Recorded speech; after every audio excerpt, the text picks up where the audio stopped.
Thank goodness I can't see you all. I don't really prepare anything. I've just been doing it a long time now. You may, and please forgive me for those people who were here last year and heard the same stuff.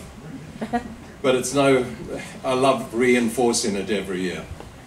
You may ask yourself, why is a pub owner in Las Vegas doing this? And I guess it's our story, our family story. I don't know why I'm telling you this, but I'm 76 years old. I've been in the business, casino business, entertainment business, food business since 1968 in London, South Africa, and in Las Vegas, well, in other parts of America as well. Why are we, you can hear I'm not Irish, I think, for those who know. I'm South African, although I like to think of myself as a citizen of the world. I'm Irish through my father, who was from Northern Ireland, and my grandfather, who had 4 pubs in a little town in Northern Ireland, of which I go to every year, except during COVID, where nobody went anywhere. But why am I in it? I've had 5 children, but my only American child, or no, subsequently I have another American child, was born in 1995, I believe. And at the age of 1, she got cancer in her brain.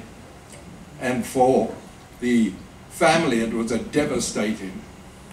Obviously for my daughter it was devastating, but for the family, and this thing affects everyone in the family, it was devastating. At 2.5, after a long struggle, she passed away. My wife told me the day after, pack up all the photographs, put them in a box, I don't want to see them. She couldn't take it. Sorry, I get emotional whenever I talk about this. It never goes away. And that's 25 years ago, whatever it was. For 7 years. We did some functions. I ran a hotel in this town, and we did a function there, and that raised a few thousand. But then the nurse of my daughter, and you become, as a family, very friendly with the nurses, because you spend your life at the hospital, either sleeping by her bed or whatever. And she wrote to my wife via email and said, maybe you should do this, because she knew we wanted to do stuff. And it was an email, my wife passed it on to me, and it was an email from St. Baldrick's. I looked at it.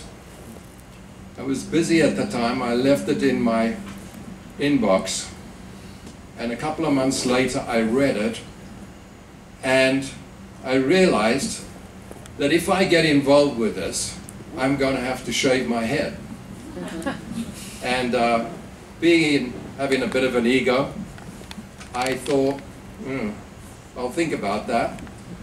And then eventually when I got the courage up and thought to myself, I talked to my wife, and it was hard to talk to because we never mentioned my daughter's name. I did, but my wife never did. She couldn't say it. And I said, in the kitchen, I said to her, you know this thing from our nurse? It's about an organization which 4 years ago started a head shaving event. There was 3 guys, Irish Americans in New York, who were in reassurance, and they started it over a bet. You know, they met, they loved St. Patrick's Day, let's on St. Patrick's Day do something. They were also touched through one of their families with St. Baldrick's. And then they eventually, after a few Guinnesses, said, why don't you shave your head on St. Patrick's Day and I'll give you $1,000. And the other one said, oh, well, I'll shave, you do it for $1,000. and they thought they'd get St. Patrick's Day, they'd come in, shave their heads, raise 17,000, give it to appropriate authorities, and that would be it. Well, on St. Patrick's Day, they raised over 100,000. And then after St. Patrick's Day, when they awoke from their stupor probably a few days later, they said, this is too easy. Well, it wasn't easy, but let's form a foundation.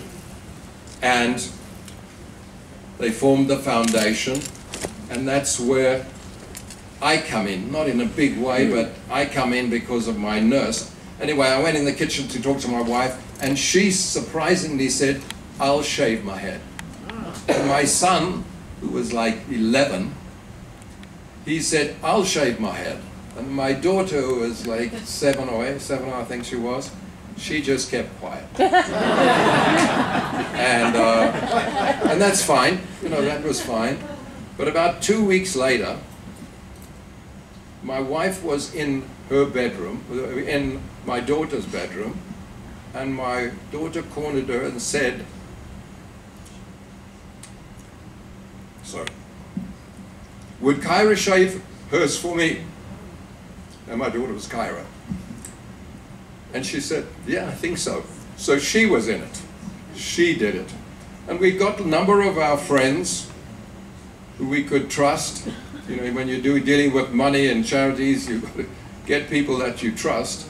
And we got about 10 of our friends to form our committee, and we have our first committee meeting. And I said, this is what we're going to do. You don't have to shave. I'm going to shave my head. We're going to get other people to shave their head, and we're going to raise money for this charity. And I said, but we have to have a goal. You know, you have to have a goal with these things. I said, I think, let's have a goal of 100,000. And when they got off the floor, because like, how can you do that? People shave heads and you raise 100,000? That's a bit hokey, you know, it's not really real. Anyway, we did it. We got around to doing it, and our first time we raised 152,000.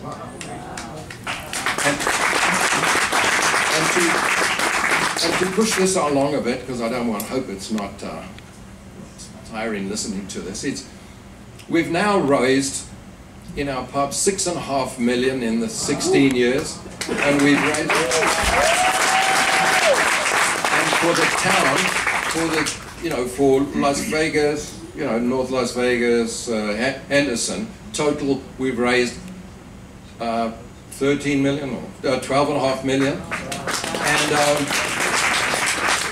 this is of vital importance, because I'm not sure if you know, and this is people, and I'm including myself in this, because I'm not some sort of hero. I'm doing it because of what happened to our family. If it never happened to our family and you came to me and said, we're shaving our heads, and well, I said, I'm not shaving my head, but here's $100 or here's whatever. And I think people do that because it hasn't touched them. But if you know some statistics about this, the average child gets childhood cancer, and childhood cancer is different to adult cancer, totally different to it. There's hundreds of childhood cancers.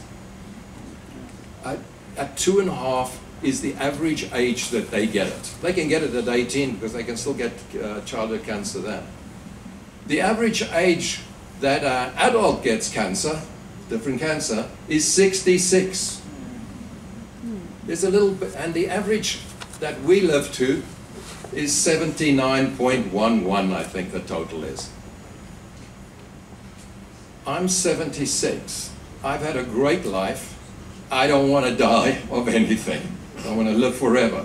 But I have had a great life, and it seems so unfair for the children and their families when they get it at 2.5, and 99% of the ones that are cured, and 1 in 5 die. We get every 2 minutes a child is diagnosed with cancer. And you may not know this, but it's the biggest children disease killer in the United States. People don't know that. They don't want to frighten you, of course, for that, and I respect that. And 1 in 5 die, and those that are cured, the other 4 out of 5, they can have enormous problems before the age of 50 because of all the poison that gets pushed into them to save them. So, and the other problem was, and we've changed it a bit, is that 3.8, the government gives a huge amount, and it doesn't matter if it's conservative or democratic. The democratic or the conservative, the same amount is given. It's a lot of money. But 96.2% goes to adult cancer, and 3.8 goes to childhood cancer. And it's the biggest killer of children, as far as disease is concerned. Yeah. We managed through lobbying and whatever, not through me, but we've helped. It's been double that, but it's 7.6 now. It's still nothing, and the point is, we're just extending our lives, and that's great, but how about let's extend these kids' lives? Let's get them to be, and to be fair, with St. Baldrick's, we have, because of research, and it all depends on research. You know, we used to get the thing of, well, what is it doing for Las Vegas? Yeah, you have to tell you, Las Vegas can't solve cancer. Research can, by combining the 208, I think, hospitals that we combine, called the COG, and every decision that's made about childhood cancer goes to all of those hospitals in the COG so that they know what is happening or how the treatments that are given, the successes and the failures. So, I'm sorry, I hope I'm not taking too much time, but it's very personal to me, as you possibly can tell. And it's not only personal for the kids, it's personal for the whole family who suffer because of it. I think that's about it. If anybody would like to speak to me, or if ever I'm around and you want to speak to me, I can speak for days on it. I'd like to thank Johnny Cat, who's been with us forever.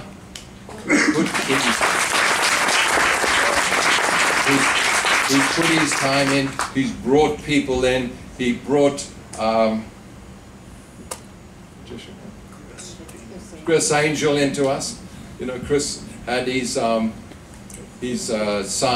who had cancer, and he's donated an enormous amount of money to St. Baldrick's. He formed his own foundation, and it's through this man here who's enabled that, and we're extremely grateful. Let me see if I've just forgotten anything. Probably a million things I've forgotten. But there's a number of events coming up. There's 10 events coming up. The biggest one is at New York, which came to the party a long time ago, and that's a long story, that the president came to our event with his son who wanted to donate, to have his head shaved. She came, I didn't know she was coming. She wrote me a letter, and they do it in New York. So it's not, the campaign is not McMullen's Irish Pub. That's just because we own it, and we have a facility, and we have maybe 2,000 or 3,000 people who come in on that day. Anybody can start this. If you have a business and you want to put it on your point of sale, say, could you donate $1 or whatever? Hey, I'll talk to you about that. We will get whatever we can in any circumstance, well, almost any circumstance. But we're very grateful. I'm very grateful that you listened to me. I hope I didn't bore you too much. And thank you again for inviting me.